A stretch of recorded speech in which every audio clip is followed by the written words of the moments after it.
welcome home. Alright, welcome to the March 2019 progress update for Fallout Miami, a huge DLC-sized mod for Fallout 4 that I'm super hyped for and a lot of other people are hyped for. Hopefully you are as well. So as always, these are by 𝗧𝗏𝗏𝗏, the lead writer behind Fallout Miami. So let's go right ahead and jump into this update. Spring's just about here, and there's a spring in our step.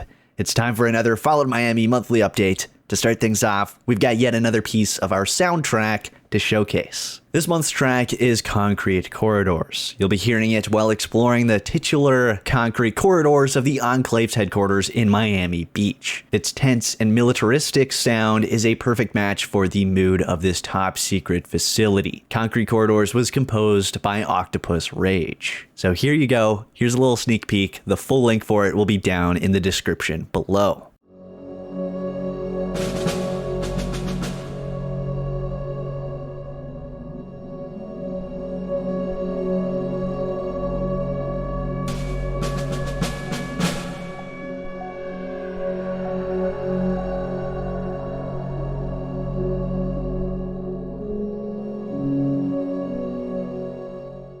And I gotta be honest, whenever I listen to these soundtracks, I get a little bit of shivers down my spine. So I gotta say, huge props on this track. I love all of these tracks. I've loved them all so far. I cannot wait to hear more of them in the future. But moving on, when we talked about the faction reputation system last month, which by the way, if you've not seen that update, go check it out. I'll leave it linked as well down in the description below, and in a little annotation thing at the top right of the screen. That way you can go ahead and check out that update. That one was really good as well. But back to the updates. We showed you two of the wonderful faction icons. Bruno Souther and James O'Dwyer contributed to our mod.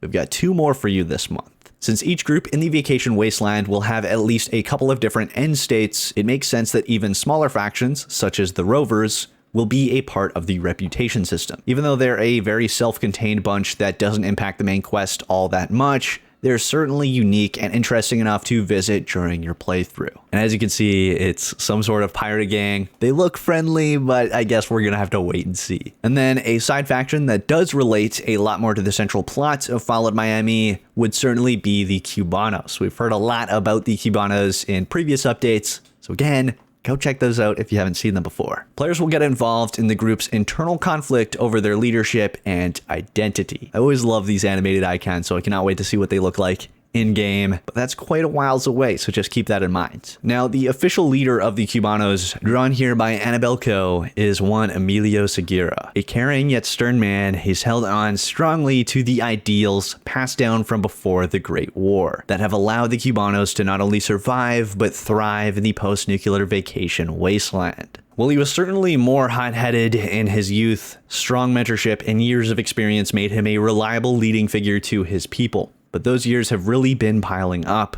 and he hasn't been doing too well lately.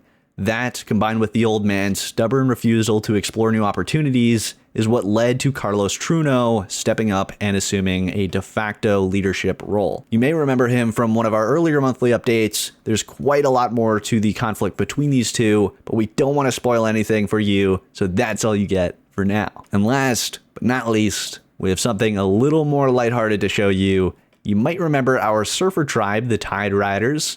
We also talked about them in a previous updates. A couple of different visual influences went into nailing down their aesthetic. Their look is certainly electric. We wanted the bungo, their bungalow village, to have a certain tropical charm, so we couldn't not have bongos. And as you can see, we've got the 3D art for the bongos here, as well as the 2D art plastered on top. These drums, made by 𝗧𝗏𝗏𝗏𝗏, are one of the many unique set dressing assets that give Fallout Miami its own unique look. You won't find these in too many locations, but they certainly fit right in with our freaky tiki, loosey-goosey, 60s inspired hunter surfer gatherers. But that about does it for the March 2019 updates. I gotta say, I enjoyed it. It was a bit of a smaller updates, but we did get to know some juicy details about the head of the Cubanos, which is always nice to hear. Gets us a little more excited for the story of the mod rather than just the 3D assets and the soundtracks. So I always love hearing some of the backstories and lore behind this mod. Hopefully you feel the same way. If you enjoyed, please smack that like button down below, subscribe to Join the Good Fight if you haven't already, and ring that bell icon to stay updated in all of my future videos.